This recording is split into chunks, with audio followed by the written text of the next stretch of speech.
નમસ્કાર રાજ્ય સરકારના માનદ વેતન કર્મચારી મિત્રો, સ્વાગત છે તમારું આપણી આ યુટ્યુબ ચેનલમાં જેનું નામ છે ગુજરાતી જીકેની જમાવટ। તો આ માનદ વેતન ધારક કર્મચારીઓ માટે મુખ્યમંત્રી શ્રી દ્વારા અતિ મહત્વની જાહેરાત કરવામાં આવી છે। તમામ માનદ વેતન કર્મચારીઓના માનદ વેતનમાં વધારો જાહેર કરતા એપ્રિલ 2025થી એટલે કે 1 એપ્રિલ 2025થી નવા દરો લાગુ કરવામાં આવ્યા છે અને સાથે જ વધેલો પગાર જે છે તે તેમના ખાતામાં જમા કરવાને લઈ અને મુખ્યમંત્રી શ્રી દ્વારા નાણાં વિભાગને સૂચનો કરવામાં આવ્યા છે।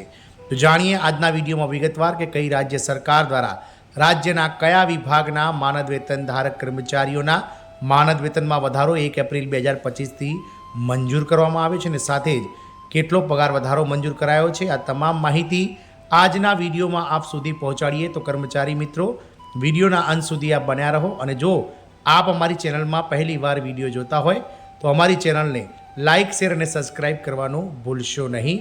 સાથે જ બાજુમાં રહેલું બેલ આઇકોન દબાવીને ઓલ નોટિફિકેશન ઓન પણ રાખો, જેથી કરીને આવા માનદ વેતન વધારાના સમાચારના વિડીયોઝ તમને અમારા ચેનલ પરથી સરળતાથી ઉપલબ્ધ થઈ જાય। તો વાત કરીશું માનદ વેતન ધારક કર્મચારીઓની।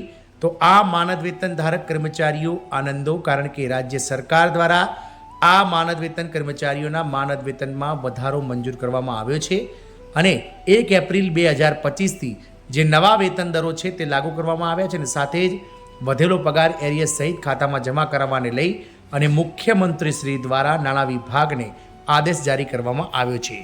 તો વાત કરીએ સ્પેશિયલ પોલીસ અધિકારીઓના માનદ વેતનમાં દર મહિને 300 રૂપિયાનો વધારો કરવામાં આવ્યો છે। આનાથી રાજ્યના 510 સ્પેશિયલ પોલીસ અધિકારીઓને લાભ મળશે। તો વાત કરીશું હિમાચલ પ્રદેશની। તો હિમાચલ પ્રદેશના ખાસ પોલીસ અધિકારીઓ, એસએમસી શિક્ષકો અને મધ્યાહન ભોજન કામદારો માટે સારા સમાચાર છે। સરકારી કર્મચારીઓ પછી હવે રાજ્યની સુખવિન્દરસિંહ સુક્ખુ સરકારે આ કર્મચારીઓના માનદ વેતનમાં વધારો કર્યો છે।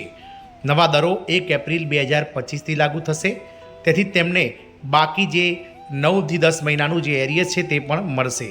આ ઉપરાંત કેબિનેટની બેઠકમાં કરારબદ્ધ કર્મચારીઓને 15 દિવસની પિતૃત્વ રજા આપવાનો નિર્ણય પણ લેવામાં આવ્યો છે। બેઠકમાં સહાયક સ્ટાફ નર્સોની નિમણૂક માટે આરોગ્ય વિભાગના પ્રસ્તાવને પણ સૈદ્ધાંતિક રીતે મંજૂરી આપવામાં આવી હતી।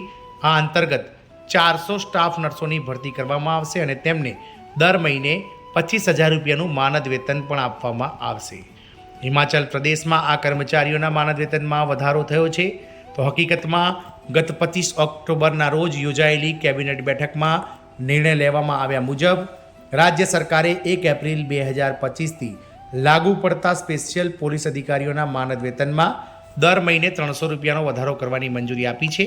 આનાથી રાજ્યના 510 જેટલા સ્પેશિયલ પોલીસ અધિકારીઓને ફાયદો થશે। આનાથી બિન આદિવાસી વિસ્તારોમાં 403 અધિકારીઓ અને આદિવાસી વિસ્તારોના 107 અધિકારીઓને ફાયદો થશે। મુખ્યમંત્રીશ્રીની જાહેરાત મુજબ એસએમસી શિક્ષકો, જેમાં ટીજીટી, સી&વી, જેબીટી, લેક્ચરર, ડીપીઈ તેમજ આઈટી કોમ્પ્યુટર શિક્ષકો, મધ્યાહન ભોજન કામદારો અને પાર્ટ ટાઈમ વોટર કેરિયર્સના માનદ વેતનમાં પણ 1 એપ્રિલ 2025થી લાગુ પડતા 500 રૂપિયાનો વધારો જાહેર કરવામાં આવ્યો છે। દિવાળી પહેલાં કર્મચારીઓના મોંઘવારી ભથ્થામાં વધારો કરવામાં આવ્યો હતો। આપ સૌને જણાવી દઈએ કે હિમાચલ પ્રદેશ સરકાર દિવાળી પહેલાં જ રાજ્યની સુખવિન્દરસિંહ સુક્ખુ સરકારે કર્મચારીઓને બાકી રહેલ 3% મોંઘવારી ભથ્થું આપવાની જાહેરાત કરી હતી। આ સાથે 1 એપ્રિલથી સપ્ટેમ્બર 2025 સુધીની બાકી પગાર દિવાળી પહેલાં કર્મચારીઓના બેંક ખાતામાં મોકલવાની પણ જાહેરાત કરવામાં આવી હતી। આ અંગેના આદેશો પણ 15 ઓક્ટોબરે જારી કરવામાં આવ્યા હતા। જોકે ઓક્ટોબર મહિનાના પગાર અને પેન્શનમાં ઉમેરીને નવેમ્બરમાં કર્મચારીઓને મોંઘવારી ભથ્થું મોકલવામાં આવશે। રાજ્યના 1.80 લાખ કર્મચારીઓને આનો સીધો લાભ મળશે। એવું પણ કહેવામાં આવ્યું હતું કે ટૂંક સમયમાં એક અલગ નિર્ણય લેવામાં આવશે અને 1 જુલાઈ 2023થી માર્ચ 2025 સુધીના મોંઘવારી ભથ્થાના બાકી હપ્તા ચૂકવવા માટે એક સૂચના બહાર પાડવામાં આવશે। અહીં આદેશ જારી થયા પછી પેન્શનરોએ રાજ્ય સરકાર પાસે માંગ કરી છે કે આ સૂચનામુછી પાછી ખેંચી લેવામાં આવે અને 4% મોંઘવારી ભથ્થાના સુધારેલા સૂચનો સાથે 1 જુલાઈ 2023થી 31 માર્ચ 2025 સુધીના મોંઘવારી ભથ્થાના બાકી ચૂકવવા માટે જારી કરવામાં આવે। આમ સુખવિન્દરસિંહ સુક્ખુ સરકાર દ્વારા રાજ્યના માનદ વેતન કર્મચારીઓના માનદ વેતનમાં 300થી લઈને 500 રૂપિયાનો વધારો દિવાળી પહેલાં જાહેર કરાયો છે। જય હિન્દ, અસ્તુ।